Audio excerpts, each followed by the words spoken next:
Bienvenue dans Trait d'Union, un podcast en 5 épisodes consacré à la maison d'édition Noir sur Blanc. Pour ce deuxième épisode, nous sommes en compagnie de Vera Michalski, créatrice de Noir sur Blanc en 1986 avec son époux Yann Michalski. Elle nous reçoit dans sa belle maison arlésienne, à quelques pas des arènes, pour évoquer cette fois l'œuvre d'Olga Tokarczuk. L'autrice polonaise, prix Nobel de littérature 2018, vient de publier son dernier ouvrage en français.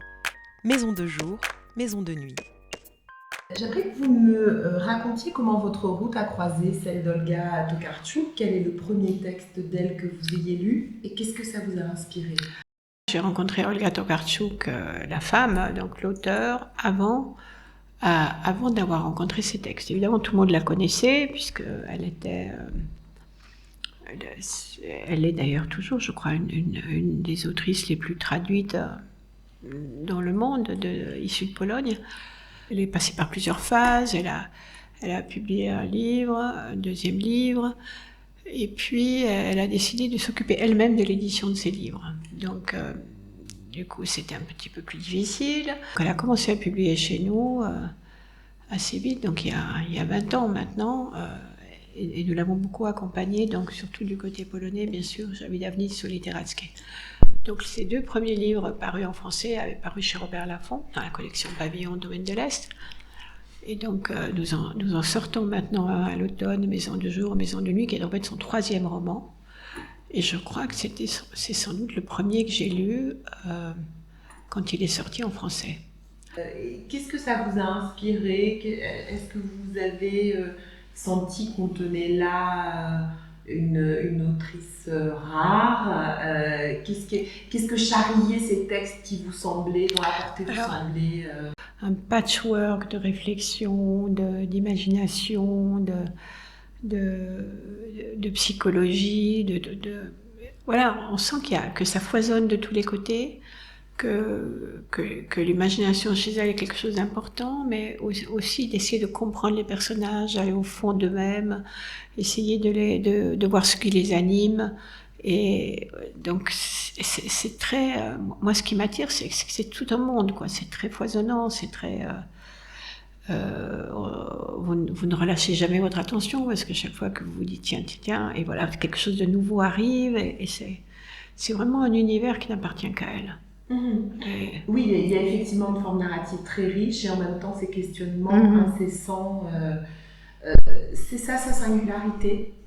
Je dirais oui, parce qu'au fond, quand on lit la biographie des auteurs est toujours éclairante, et donc elle a effectivement fait des études de psychologie, elle a même un peu pratiqué en cabinet. Donc les gens, les êtres, ce qui les anime pour elle est primordial, et on le voit bien.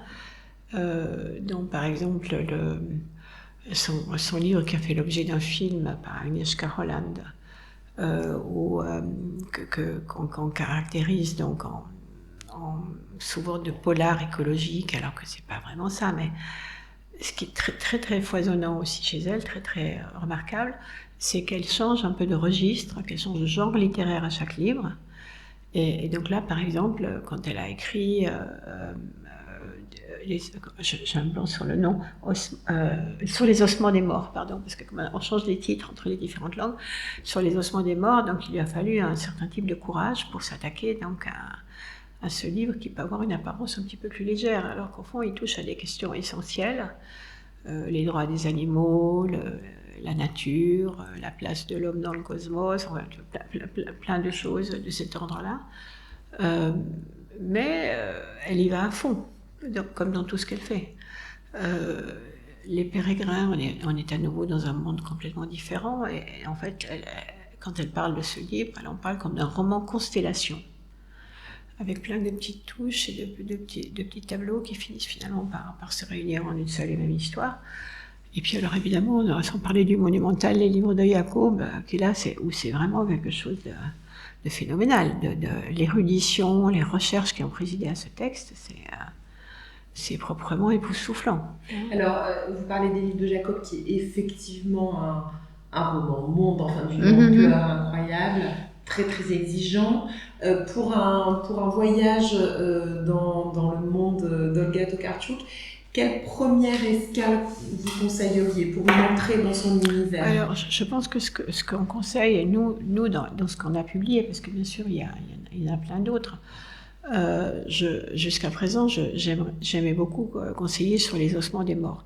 Mais je pense que maintenant, là que nous avons retraduit Maison de jour, Maison de nuit, qui va donc paraître à la rentrée, qui est, je le rappelle, son troisième livre, là, on touche à nouveau à quelque chose je pense, de peut-être plus accessible, même si c'est très, très onirique par moments, personnage très typé, c'est peut-être ça, là, une belle porte d'entrée maintenant. Et ça sort en septembre, justement. Oui, au fur et à mesure où on publie, on va poursuivre cette politique de retraduction, ou dans les cas, parce qu'il n'y a pas énormément de choses parues en français, de traduction. Il y a un livre que j'aurais voulu traduire, mais elle a vraiment pas envie. Elle me dit, mais ça se passe en France et je ne voudrais pas paraître comme une donneuse de leçons. Donc ça, on le fera pas pour l'instant. On verra si elle change d'avis plus tard. Parce que c'est un livre qui dresse un constat un peu... Non, c'est un livre qui se place dans l'histoire. Ça s'appelle Le voyage des gens du livre. Et je ne sais pas pourquoi vraiment elle dit ça. Je ne sais pas, il faudrait que je lui demande de préciser sa pensée. Pourquoi elle ne veut pas, mais elle me l'a dit plusieurs fois. Et donc, en Pologne, il y en a, je pense que c'est maintenant 13 ou 14 titres différents d'Olga à notre catalogue. Et en France, on est loin d'y arriver pour l'instant, parce qu'il faut toujours évidemment s'interroger avant de traduire un livre. Est-ce qu'il peut avoir un écho dans le pays, oui, sur la nécessité dans le pays d'accueil. Et là, j'étais agréablement surprise de l'écho qu'a trouvé le petit livre, là, Le tendre narrateur. Et en Pologne aussi, on en a énormément vendu l'année dernière, parce que c'est intéressant d'avoir sa conférence du prix Nobel. C'est passionnant. Et c'est vraiment, moi qui ai eu la chance d'y assister en direct, quand on voyait Peter Handke, qui lui a fait un discours très très court, et en fait ils doivent l'envoyer avant pour qu'il soit imprimé et remis aux invités. Peter Handke ne l'avait pas vraiment fait, mais Olga l'avait fait, et en fait son discours a duré 1 heure, vous voyez, et on voit qu'il y a une certaine densité, elle avait beaucoup travaillé dessus, et elle ouvre effectivement des pistes et des regards très intéressants. C'est-à-dire qu'elle questionne effectivement le rôle de la littérature aujourd'hui et le rôle de la narration, et c'est passionnant. En substance, elle décrit un monde mourant qui se perd dans les mirages de l'autofiction, et elle utilise cette phrase: de nos jours, il semble que le problème réside en ceci que non seulement nous n'avons pas encore de narration pour l'avenir, mais nous n'en possédons pas même pour notre maintenant. Il nous manque un langage, des points de vue, des métaphores. Pour le dire brièvement, nous manquons de nouvelles manières de raconter le monde. Est-ce qu'elle a trouvé, elle, cette nouvelle manière? Oui, alors je pense ça fait partie aussi de sa démarche, je le disais tout à l'heure, de changer de registre, de changer de genre littéraire un peu à chaque livre, et de ne pas considérer qu'il y a des formes mineures. Je pense que c'est ce qui doit nous autres éditeurs nous pousser dans l'avenir, c'est à ne pas avoir de réaction de mépris par rapport à la littérature de genre, ou ce que ça peut être. Penser que on peut trouver de la qualité partout, et ne pas dire qu'un certain type de littérature est réservé à un certain type d'auteur. Là, par exemple, le prochain livre, elle a un peu de retard à la remise, mais elle devait nous le remettre en polonais là bientôt.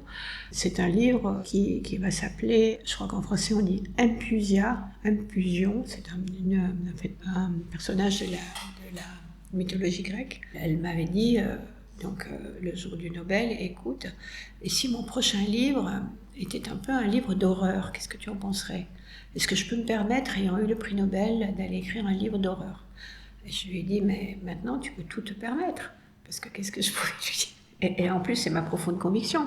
Quand on a atteint un degré de reconnaissance pareil, on atteint aussi une liberté. Et voilà, donc là, ça se passe dans une région de Pologne qui lui est chère. Et bon, la référence à la mythologie, à ce personnage-là, Impulsia était un personnage qui séduisait les hommes pour ensuite mieux les dévorer. Voilà, après à peu près la chose. Mais évidemment, on n'en a pas lu encore une ligne. Donc, j'imagine qu'elle vous surprend à chaque nouveau Voilà, texte. et c'est ça qui est intéressant. Absolument. Et c'est ce qui fait son succès aussi, vous pensez? C'est justement qu'elle n'est jamais forcément là où on l'attend. Je crois.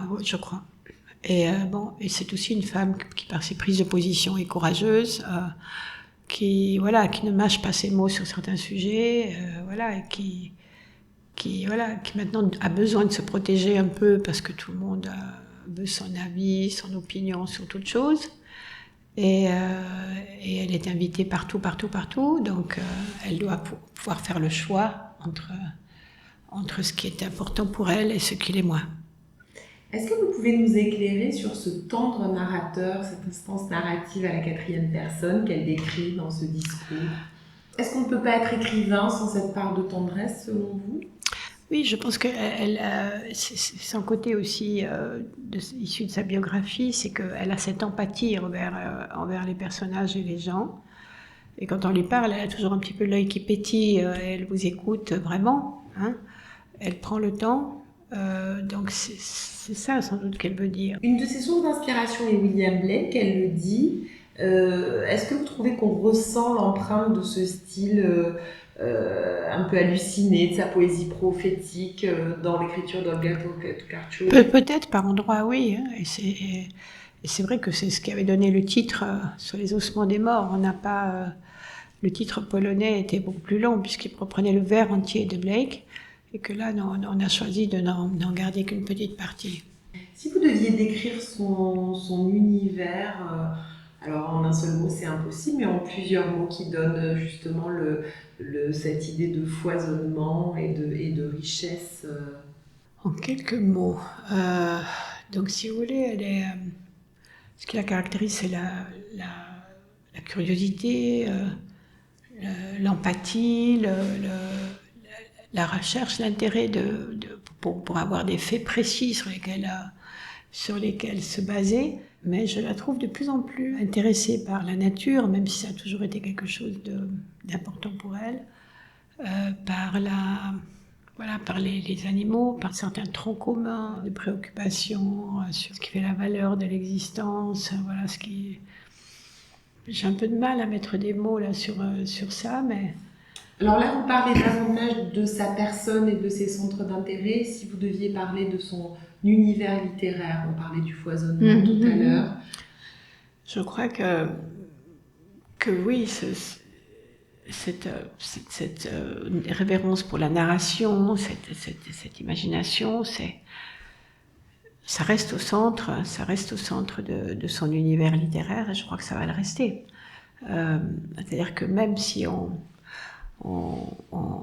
écrit un livre avec des pages d'horreur, ce souffle qu'elle a pour nous sortir de notre quotidien, elle l'avait déjà très ancré dans ses premiers livres, comme par exemple Maison de jour, Maison de nuit, où on voit la cohabitation des légendes, vous voyez, dans un petit lieu. C'est un tout petit lieu, un tout petit village qui finit par prendre les dimensions de l'univers, simplement parce qu'elle arrive à imposer ce rythme, ce souffle et cette imagination débordante, avec des personnages qui ont des surnoms, avec l'omniprésence des rêves aussi, et qui sont toujours très importants dans son œuvre.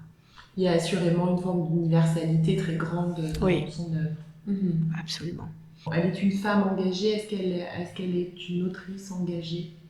Absolument, oui. Donc d'ailleurs dans ses livres on voit bien transparaître des moments où, dans les livres de Jacob, où évidemment le personnage principal en ce qui concerne son attitude envers les femmes, est un sinistre, un triste cire, je ne sais pas comment le dire. On voit qu'elle insiste justement sur cette façon qui pour elle est très importante de replacer la femme au centre du débat et de parler de sa reconnaissance et de sa place. Elle est féministe? Oui, elle est féministe. Au sens oui. large. Elle est féministe, elle est aussi bien sûr profondément intéressée au monde entier. Elle est tout sauf nationaliste. Tous ces messages-là passent bien sûr dans son œuvre. Qu'est-ce que le Nobel a ou va changer dans son œuvre? Vous disiez tout à l'heure, elle pouvait déjà tout se permettre, mais là, elle peut encore plus. Oui. C'est ça, une forme de liberté absolue? Je crois, oui, une reconnaissance mondiale. Et en fait, c'est drôle parce que Olga n'est plus quelqu'un de si jeune que ça. Je crois qu'elle a maintenant 55 ans. Mais c'est vrai que quand on la voit sur les images du Nobel, elle apparaît comme une jeune femme, un côté juvénile, un côté enthousiaste. Et je crois que voilà, ça va continuer. Elle le cultive. Elle garde cette curiosité, cette capacité d'enthousiasme qui font qu'elle est quelqu'un d'éminemment sympathique. Donc c'est pas du tout quelqu'un qui serait réfugié dans sa tour d'ivoire après le Nobel. Elle n'a pas du tout cette image, si vous voulez, rigoriste et d'appartenir désormais au panthéon de la littérature. C'est pas quelqu'un de figé dans cette position-là du tout. Quelqu'un qui est en prise avec la vie et qui tous les jours le prouve. Et qui se renouvelle sans cesse, voilà, c'est ce que vous disiez.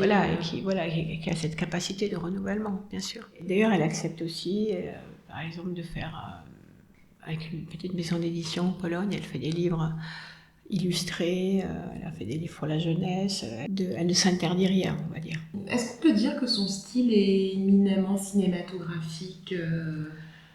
D'une façon, oui, sur certains livres, oui, moins sur d'autres, mais c'est vrai qu'elle a cette façon de planter le décor qui est très particulière. Là, sur les ossements des morts, on voit cette campagne polonaise, ces montagnes, on sent vraiment la verdure et on sent, vous voyez, toutes ces choses-là, c'est intéressant. En même temps, on parlait d'Agnieszka Holland tout à l'heure, cinématographique, mais très casse-gueule pour un réalisateur, enfin pour aller s'emparer de ces livres-là. Oui. Vous avez des sollicitations de ces... Enfin, il y a oui, alors